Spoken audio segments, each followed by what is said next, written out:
I have an update I want to talk to you about involving the Flint, Michigan water crisis.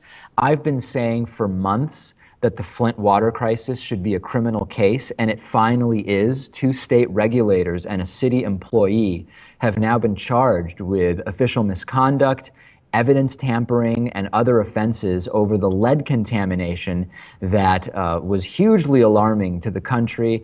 It brought cries of structural and institutional racism from some, and it is now a criminal case, as it should be. State Attorney General Bill Schwett said yesterday, "This is a road back to restoring faith and confidence in all Michigan families in their government."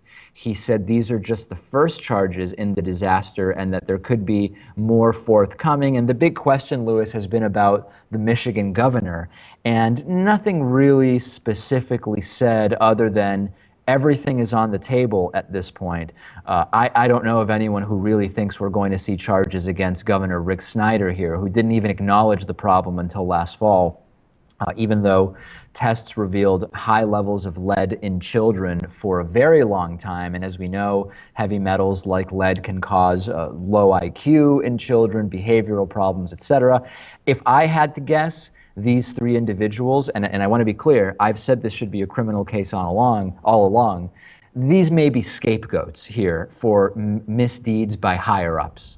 Yeah, and David, the only way I like to consume my heavy metals are audibly. Um, wasn't there a bunch of people saying that this could, that even some people at the EPA might be partially held responsible for some of what happened? Yeah, that was suggested. I mean, good luck imagining any kind of charges there. That seems even less likely than charges against Rick Snyder. One person who is charged here is a former district engineer who is named Michael Prisby, and they are charged with misconduct, conspiracy, tampering with test results, and misdemeanor violations of clean water laws. These are felonies. Some of these are felonies, and total it could lead to 4 to 5 years in prison. I don't know. This you. I want to feel really good about this, but everything I've been reading about the combination of charges and the way it's been carried out is making me feel like this is at best a sort of symbolic gesture. Most likely, it should still be happening. Of course, I'd like to see this go all the way to the top.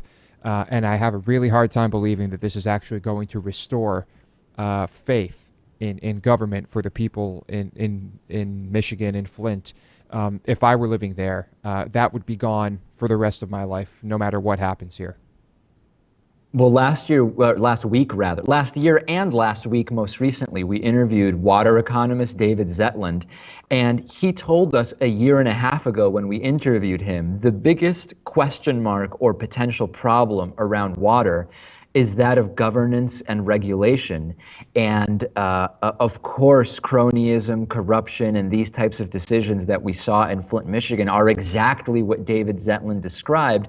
And there's no doubt that when you talk about water, when you see the worldwide, national, and regional issues around water, this needs to be an issue that is thought of as a top national security issue. And for whatever reason, I mean, if you want to be alive, you need to have water, and ideally clean water. It's not taken nearly as seriously as it should be until it really happens within your municipality, as we're seeing here. And this should be banging on the walls and screaming hysteria, because we're talking about water here. But isn't that the American way? I mean, don't deal with a problem until it's too late. Just keep it suppressed. And I don't know why. It seems it's not just water. In so many different situations, this is exactly how it goes down.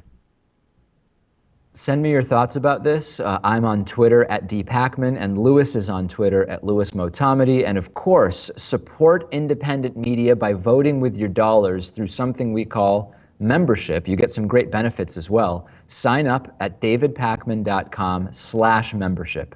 Gamefly is sort of like Netflix for video games. They have over 8,000 new and classic games for Xbox One, Xbox 360, PS4, PS3, Wii, and a bunch of other platforms. And you can play as many games as you want for one monthly fee. And if you find some games you want to keep, you can buy them for a low used price. There's never any due dates or late fees, and our audience can get a free 30-day trial at gameflyoffer.com/TDPS. The games are shipped directly to you with return envelopes included. There's no contracts, and you can rent games through the mobile app. Get the free 30-day trial for the David Pakman Show audience and support our show by going to gameflyoffer.com/TDPS.